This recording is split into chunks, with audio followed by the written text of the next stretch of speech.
DJ Yogesh.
DJ Yogesh.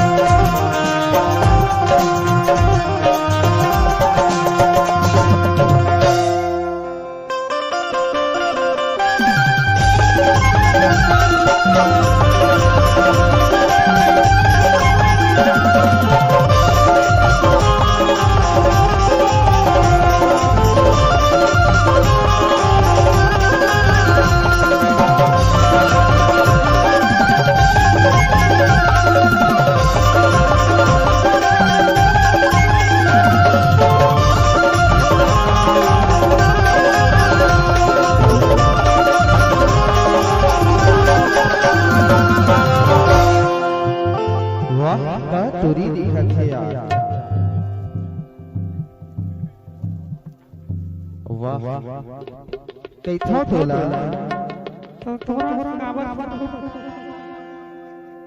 अति मान कन्या ला डोलावत चले हसना माहौल कुछ दुख लागा है लेकिन का कैथो जा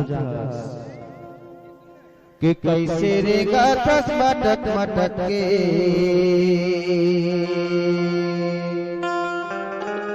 सोनी जगवार जागा जो काम और कैसे देखा था पलट पलट के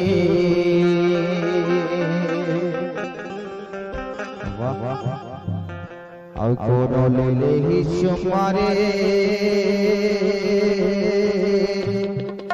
एक गोरी चटक चटक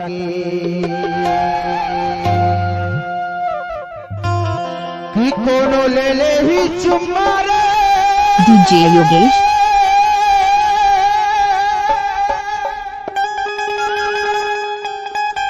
बोरी चटक चटक के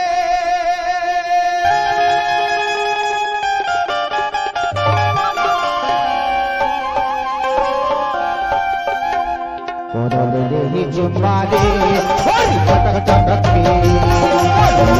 चुमारो बोरी चटक चटक के कैसे देगा मटक मटक के कैसे देगा पलट पलट के कैसे देगा मटक मटक के कैसे देगा पलट पलट के साढ़ू तोड़ दीवाना है और कथे हो तेरे इश्क में पागल हो गया दीवाना तेरे दूर होते गया अफसाना मेरा कैसे देगा मटक मटक के कैसे देगा पलट पलट के कैसे देगा मटक मटक के कैसे देगा पलट पलट के का दूरी दिखा था यार ये पहली बार का मिलना भी कितना पागल कर देता है कुछ कुछ होता है सांसों में पर ना जाने क्यों होता है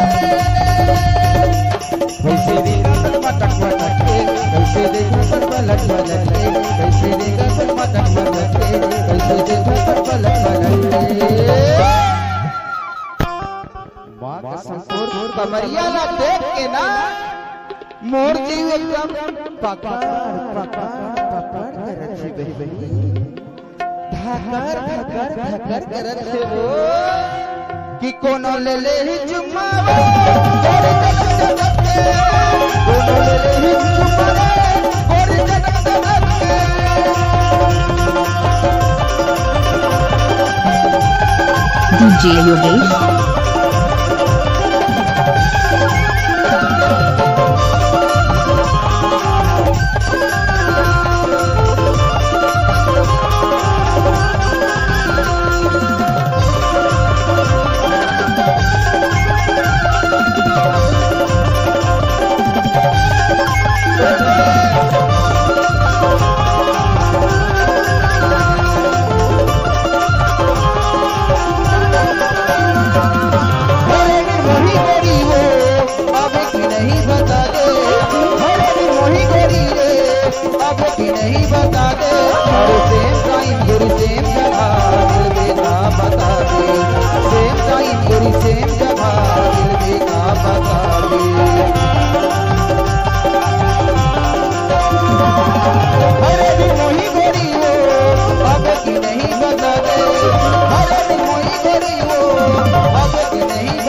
कैसे रेगा बस मटक मटक के माँ कसम यार पूरा साड़ू मन तो चला देखा थे पूरा तोर दीवाना हो गए आगू के साड़ू मन देख रे मारे तो कैथो का कैथा कैसे ले ले ही जो मारे सारा जमा जमा के कैसे ले ले ही जो मारे सारा जमा जमा के कैसे रेगा पटक पटक के कैसे रेगा DJ Yogesh. कैसे रेगा पटक पटक के कैसे रेगा पलक पलक ओ कैसे ले ले ही जो मारे सोना चपच कैसे ले ले ही जो मारे सोना चपच कैसे ले ले ही जो मारे सोना चपच कैसे रेगा दस मटक मटक के कैसे रेगा दस पलक पलक के कैसे रेगा दस मटक मटक के कैसे रेगा दस पलक पलक के सुंदरिया भारी मटक मटक के रेगा दसना तो लगा हुआ था जी अरे मोला तो कुछ नहीं होए भाई लेकिन ये पूरा मनला हुआ थे हुआ था ना हाँ भाई एक नंबर ओकर कहना का है जान का कहते हैं जी बताओ आई बता तो तेरे इश्क में पागल हो गया दीवाना तेरा रे कुछ होते हो गया अफसाना मेरा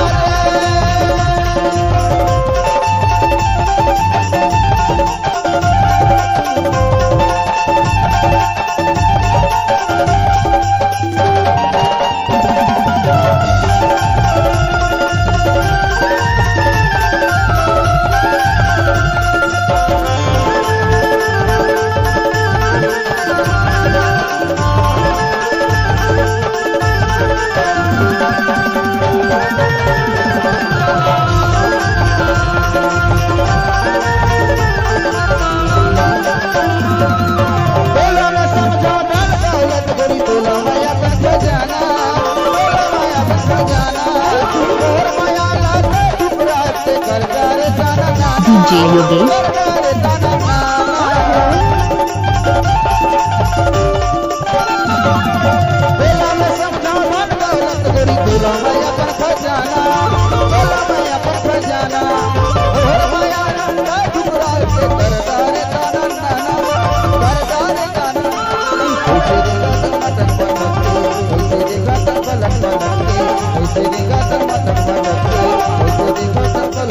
DJ Yogesh.